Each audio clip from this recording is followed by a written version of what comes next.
Subhanallah walhamdulillah wallahu akbar. Jangan lupa klik subscribe, like, dan loncengnya ya. Terima kasih. Bab 4. Al-Quran dan hadis adalah pedoman hidup. A. Memahami Al-Quran, hadis, dan ijtihad sebagai sumber hukum Islam. 1. Pengertian Al-Quran. Al-Quran yang berarti sesuatu yang dibaca atau bacaan. Dari segi istilah, Al-Quran adalah kalamullah. Al-Quran atau Quran dalam bentuk baku ejaan bahasa Indonesia adalah sebuah kitab suci utama dalam agama Islam yang umat muslim percaya bahwa kitab ini diturunkan oleh Tuhan kepada Nabi Muhammad. Dan sebagai hidayah atau petunjuk bagi umat manusia, Allah berfirman seperti pada Quran Surat Al-Isra ayat 9. 2. Kedudukan Al-Quran sebagai sumber hukum Islam. Sebagai sumber hukum Islam, Al-Quran memiliki kedudukannya sangat tinggi.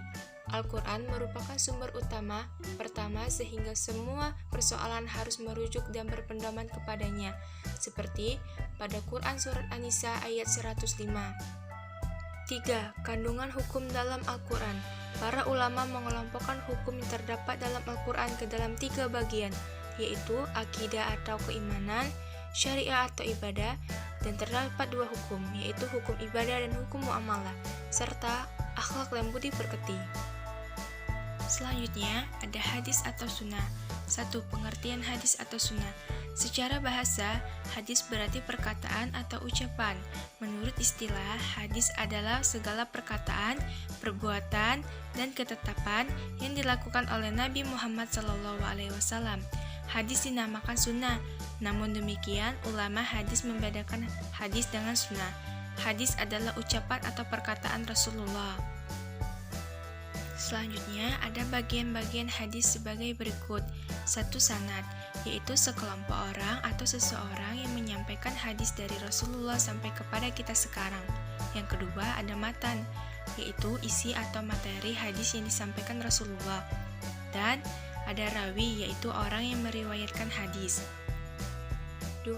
Kedudukan hasil atau sunnah sebagai sumber hukum Islam, seperti pada Quran Surat Al-Asyr ayat 7. 3. Fungsi hadis terhadap Al-Quran. Fungsi hadis terhadap Al-Quran dapat dikelompokkan menjadi 4 sebagai berikut.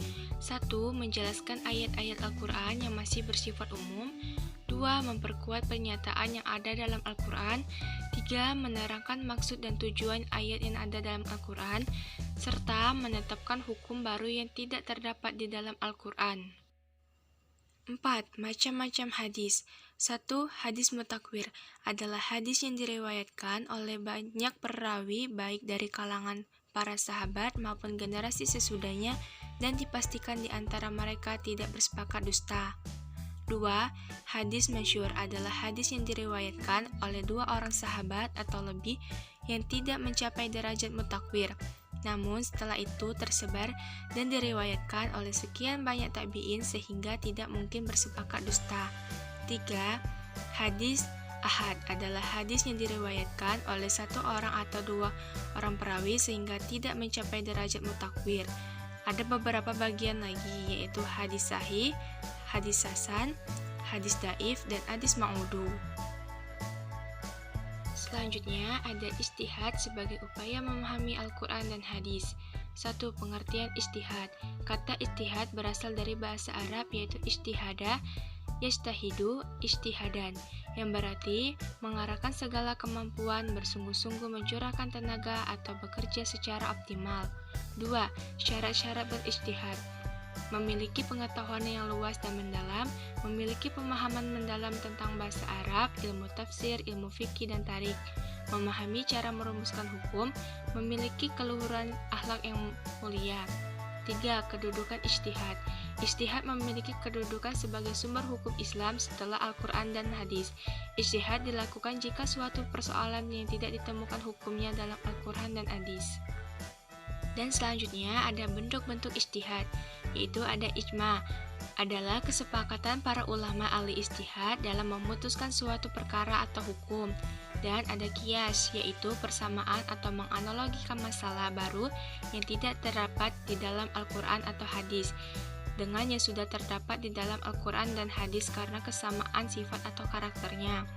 Dan selanjutnya ada maslahah mursalah. Maslahah mursalah adalah penetapan hukum yang menitik beratkan pada kemanfaatan suatu perbuatan dan tujuan hakiki universal terhadap syariat Islam.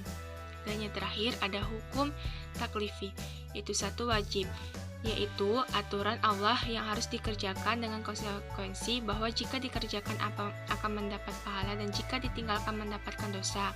Yang kedua sunnah, yaitu jika dikerjakan mendapat pahala, jika tidak dikerjakan tidak apa-apa. Yang ketiga haram, yaitu larangan untuk mengerjakan suatu pekerjaan atau perbuatan. Yang keempat makruh, yaitu tuntunan untuk meninggalkan suatu perbuatan. Dan yang terakhir adalah mubah, yaitu suatu yang boleh untuk dikerjakan dan boleh untuk ditinggalkan.